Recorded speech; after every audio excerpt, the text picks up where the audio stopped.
ಒಂದೊಂದು ಬಾರಿ ನಾವು ಕರ್ಮದ ಫಲವನ್ನು ಯೋಚಿಸದೆ ಮಾಡುವಂತಹ ಕರ್ಮಗಳಿಂದಲೇ ನಮ್ಮ ಪ್ರಾಣಕ್ಕೆ ಕೂತು ಬರಬಹುದು.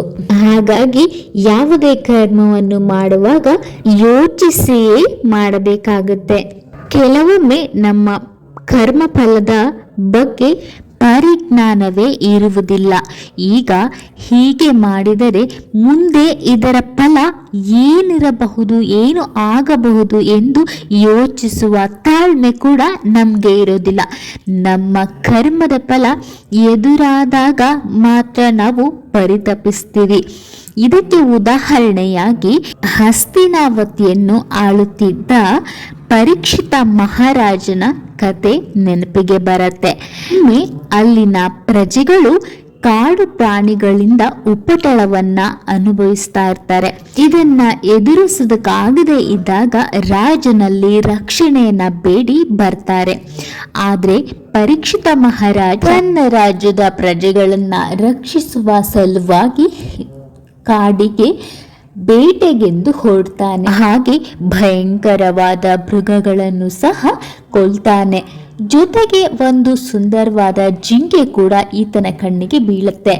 ಆಗ ಆ ಜಿಂಕೆಯನ್ನ ಹೇಗಾದ್ರೂ ಮಾಡಿ ಸಾಯಿಸಬೇಕು ಅನ್ನುವ ಉದ್ದೇಶದಿಂದ ಜಿಂಕೆಯನ್ನು ಬೆನ್ನಟ್ಟಿ ಹೋಗ್ತಾನೆ. ಆದರೆ ಆ ಜಿಂಕೆ ಒಂದು ದಿಕ್ಕಿನಲ್ಲಿ ಮಾಯವಾಗಿ ಬಿಡತ್ತೆ.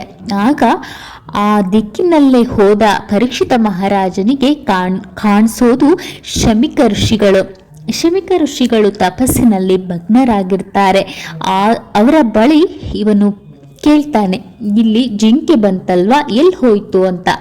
ಆಗ ಋಷಿಗಳು ಏನು ಸ್ಪಂದಿಸೋದೇ ಇಲ್ಲ. ಯಾಕೆಂದರೆ ಅವರು ತಪಸ್ಸಿನಲ್ಲಿ ಅಷ್ಟು ಲೀನವಾಗಿರ್ತಾರೆ. ಪುನಃ ಪುನಃ ಪ್ರಶ್ನಿಸಿದಾಗ ಅವರು ಉತ್ತರಿಸೋದಿಲ್ಲ. ತನ್ನ ಪ್ರಶ್ನೆಗೆ ಉತ್ತರ ಸಿಕ್ಕಿಲ್ಲ ಎನ್ನುವ ಅಹಂಕಾರದಿಂದ ಅವನು ಪಕ್ಕದಲ್ಲೇ ಬಿದ್ದಿದ್ದ ಸತ್ತ ಹಾವೊಂದನ್ನು ಶಮಿಕ ಋಷಿಯ ಕುತ್ತಿಗೆಗೆ ಹಾಕಿ ಬಿಡ್ತಾನೆ. ಇದನ್ನು ಶಮಿಕ ಋಷಿಯ ಪುತ್ರರಾದ ಋಷಿ ಶೃಂಗಿಗೆ ತಿಳಿಯುತ್ತೆ.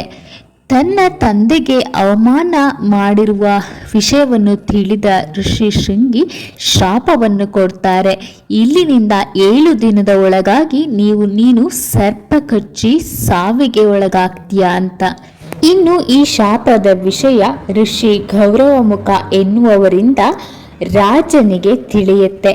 ಕೊನೆಗೆ ತನ್ನ ಸಾವು ಸಮೀಪದಲ್ಲಿರುವುದನ್ನ ಒಪ್ಪಿಕೊಳ್ಳೋದಕ್ಕೂ ಆಗದೆ ಸಹಿಸೋದಕ್ಕೂ ಆಗದೆ ಇದರಿಂದ ಹೊರಬರಲು ಆಗದೆ ಪರಿತಪಿಸ್ತಾ ಇರ್ತಾನೆ ಮಹಾರಾಜ.